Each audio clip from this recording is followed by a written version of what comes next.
ولا تموتن إلا وأنتم مسلمون. وقال أيضا في سورة البقرة عن الصيام يا أيها الذين آمنوا كتب عليكم الصيام كما كتب على الذين من قبلكم لعلكم تتقون. Hadirin sedang Jumat dimuliakan Allah, senantiasa kita mulai setiap pembicaraan kita dengan tahmid alhamdulillah. Pada tengah hari yang bersahaja ini kita kembali bisa menikmati indahnya ibadah Jumat ini. Ibadah Jumat yang Allah berikan kesempatan ini hanya satu kali dalam setiap pekannya. Selanjutnya salawat dan salam kepada Nabi kita Muhammad sallallahu alaihi wasallam. Beliau telah berjuang, beliau berjihad, berhijrah, menghabiskan masa hidupnya menyampaikan nikmat Islam yang maha agung ini sehingga sampai kepada kita, dan Allah pilih kita sebagai hamba-hambanya untuk menjalankan hidup dan kehidupan kita serta berjuang mati dalam dinul Islam yang beliau bawa. Sungguh Islam itu adalah a'zama nikmat yang paling besar, wa rahmatan lil alamin, rahmat bagi sekalian alam. Hadirin yang dirahmati Allah, selanjutnya khatib berwasiat kepada kita bersama. Marilah kita setiap saat selalu berusaha meningkatkan kualitas takwa kita kepada Allah Subhanahu wa taala. Tak ada lagi yang lebih berharga yang mampu kita raih. Sama kesempatannya bagi kita semua untuk mendapatkan hal yang berharga selain daripada berlomba-lomba mencari kualitas takwa tertinggi di sisi Allah Subhanahu wa taala.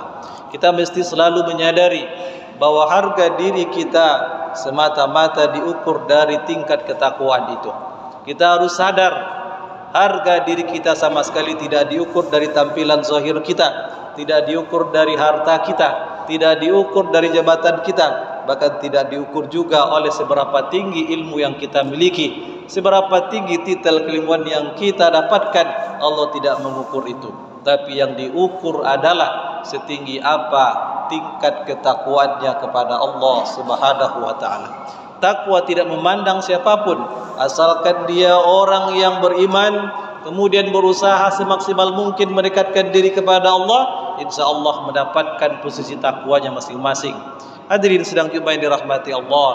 Selanjutnya untuk khutbah singkat yang kali ini, kita sama-sama maklum hari ini insya Allah hari terakhir di bulan Sa'ban. Besok insya Allah Ramadan datang kepada kita, insya Allah semua kita, dan kita berdoa kepada Allah kita memasuki bulan Ramadan dalam keadaan sehat walafiat, dalam keadaan tenang, dalam keadaan bahagia, dalam keadaan gembira, menjemput kedatangan bulan suci Ramadan itu dengan melapangkan hati kita sehingga kita ucapkan marhaban ya Ramadan.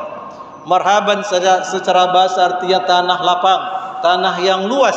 Artinya kita buka hati kita seluas-luasnya untuk menerima kedatangan bulan Ramadan itu, karena dia membawa berbagai macam keberkahan, berbagai macam limpahan pahala, berbagai macam kemuliaan terhadap siapa yang menyambutnya dan beramal soleh pada bulan Ramadan itu.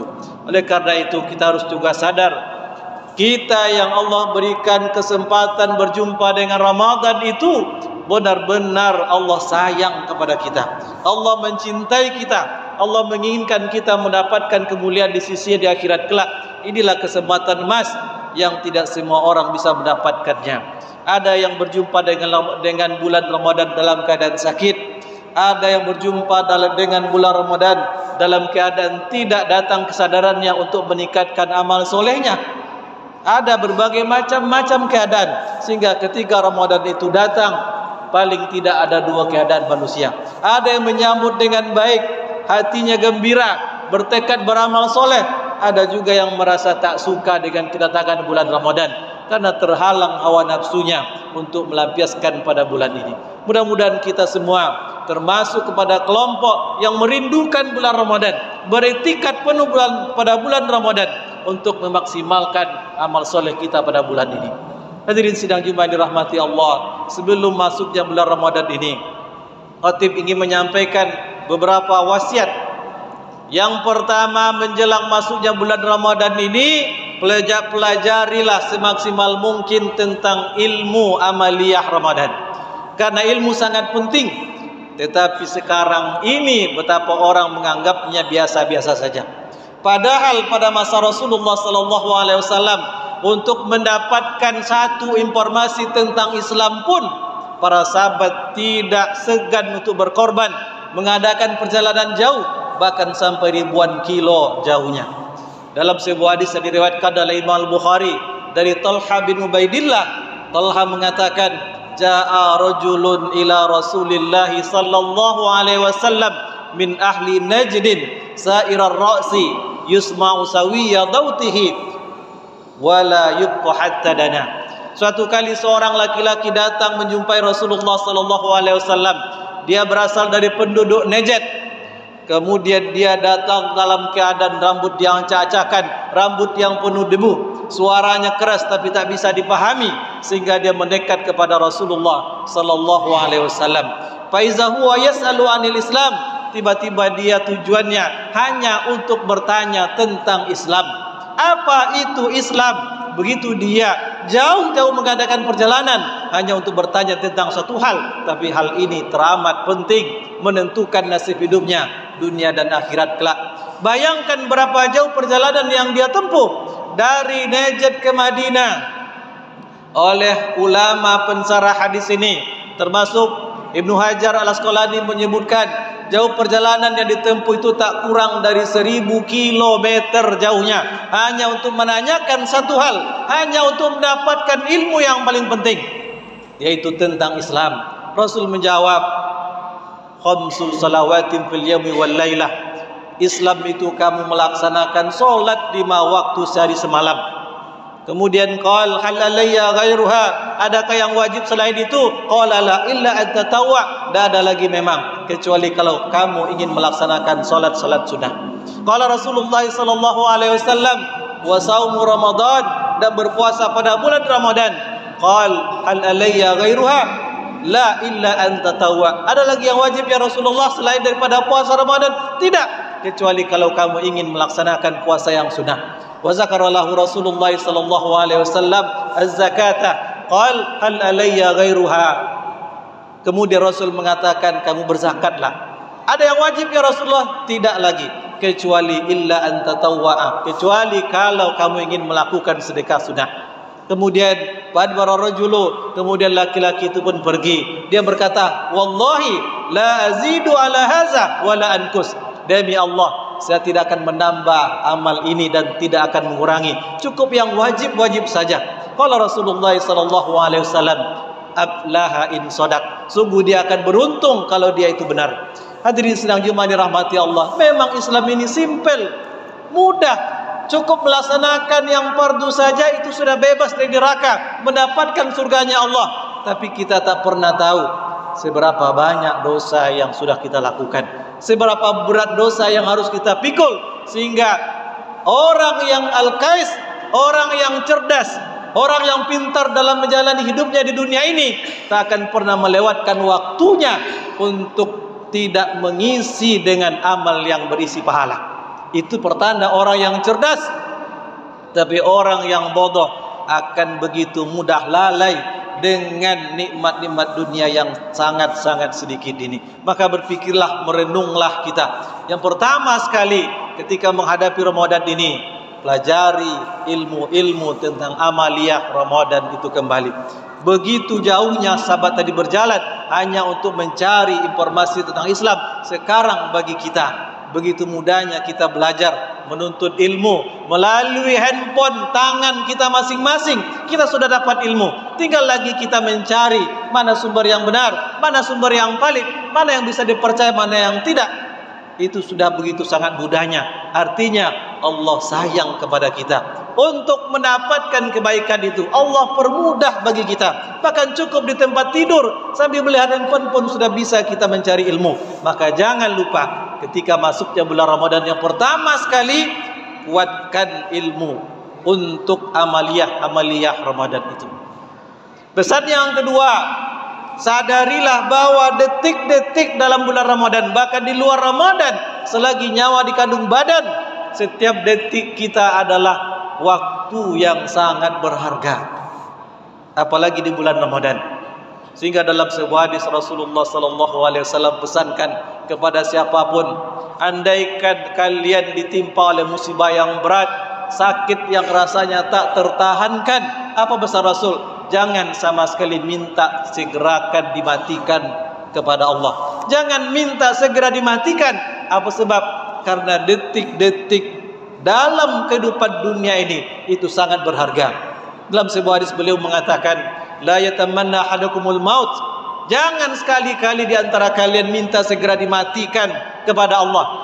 Imma muhsinan fayazdad. Kalau dia orang yang baik, bertambah amal solehnya, bertambah bekal akhiratnya, perjalanan panjang yang tiada akhirnya. Pilihannya sekarang dalam kehidupan dunia, ingin surga neraka, pilihannya ada sekarang. Sekaranglah masa penentuannya, dan detik-detik itu ada sekarang dalam kehidupan dunia ini. Jangan pernah berpikir umur 70, 80 tahun itu masa yang lama. Itu masa yang singkat untuk persiapan akhirat kita. Maka perhitungkanlah semua detik-detik kehidupan kita, apalagi detik-detik yang ada di dalam bulan Ramadan. Jadi Rasulullah pesankan, jangan sama sekali kalian minta dimatikan. Dalam hadis yang lain, la yatamanna yanna ahadukumul mauta lidurrin asabah. Jangan sekali-kali ada di antara kalian minta segera dimatikan kepada Allah karena begitu beratnya musibah, ujian, rasa sakit yang dia timpa. Jangan. Sesakit apapun ujian Allah, Rasul pesankan jangan pernah minta disegerakan kematian. Apa sebab? Detik-detik dalam kehidupan dunia itu sangat-sangat berharga untuk kehidupan akhirat kita.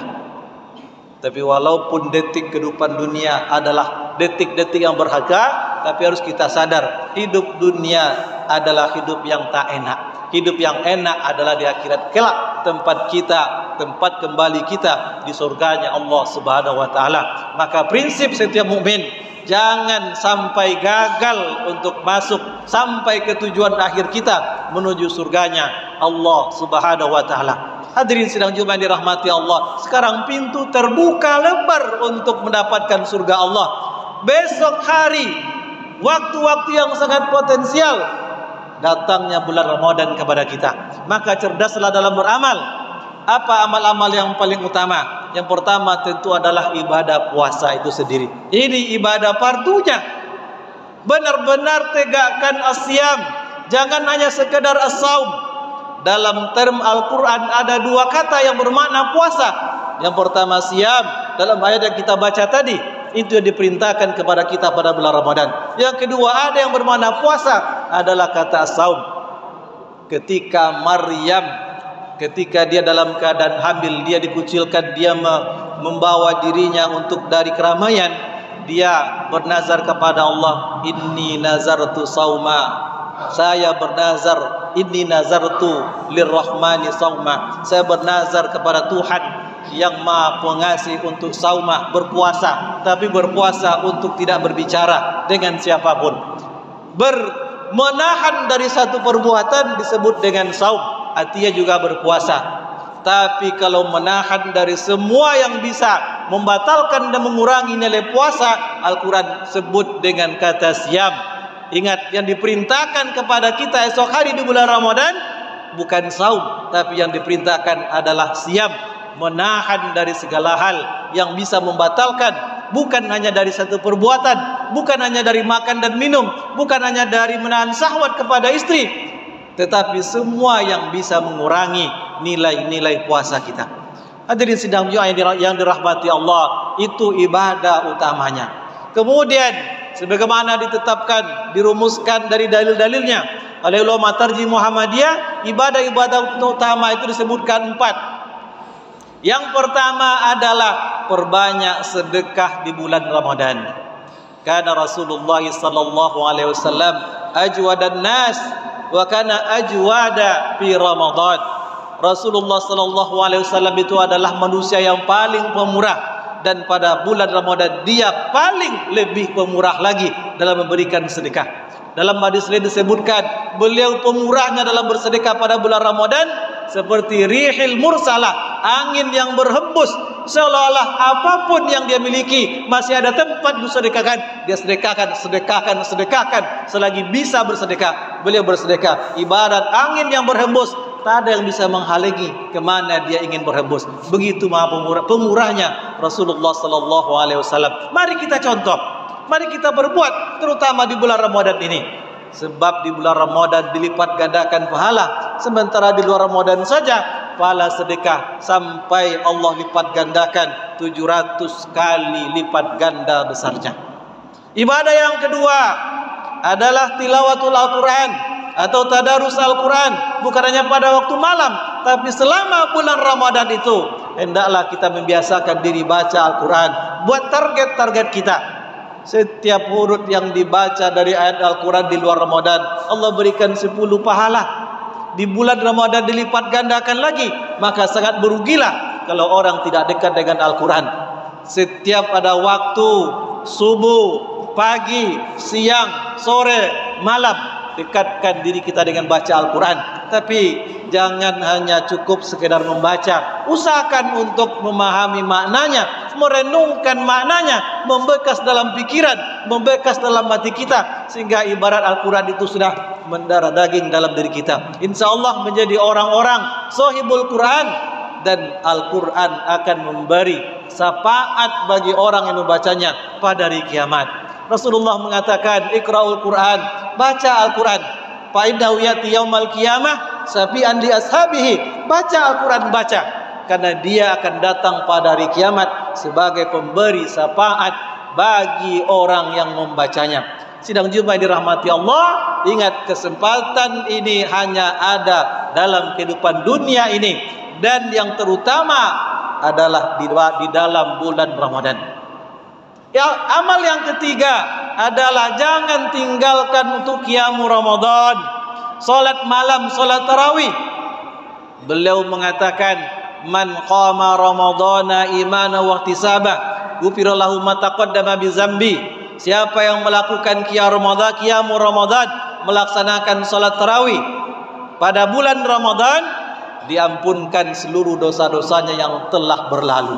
Begitu luar biasanya Allah berikan kesempatan untuk meningkatkan, memperbanyak bekal dalam kehidupan akhirat kelak. Tapi ingat, hendaklah atau dianjurkan betul qiyamul Ramadan dilaksanakan secara berjamaah. Selesai mengikuti imam dalam solat tarawih, jangan separuh-separuh. Karena dalam hadis riwayat Imam Tirmizi mengatakan, Rasulullah mengatakan bahwa orang yang mengikuti solat tarawih bersama imam sampai selesai, maka dinilai sebagai orang yang melaksanakan solat malam semalam suntuk. Tapi ingat, jangan lalaikan ibadah sunnah yang lain. Ada lagi ibadah sunnah yang lebih penting, yaitu tetap melaksanakan solat sunat rawatib setelah solat isya, baru lanjutkan dengan qiyamul Ramadan. Kemudian yang keempat adalah jangan lupa ada waktu-waktu yang luar biasa, pemuncak daripada masa-masa bulan Ramadan, 10 hari yang terakhir. Rasulullah sallallahu alaihi wasallam melaksanakan iktikaf, istri-istri beliau melaksanakan iktikaf, bahkan sepeninggal beliau istri-istri Rasulullah juga tetap melaksanakan iktikaf, nyaris tak pernah mereka meninggalkan iktikaf pada 10 hari terakhir di bulan Ramadan. Karena disitulah Rasul perintahkan, Rasul anjurkan, cari malam yang lebih baik daripada 1000 bulan. Itu malam hanya Allah peruntukkan untuk umat Muhammad Rasulullah sallallahu alaihi wasallam. Fa'tabiru ya ulil absar la'allakum turhamun.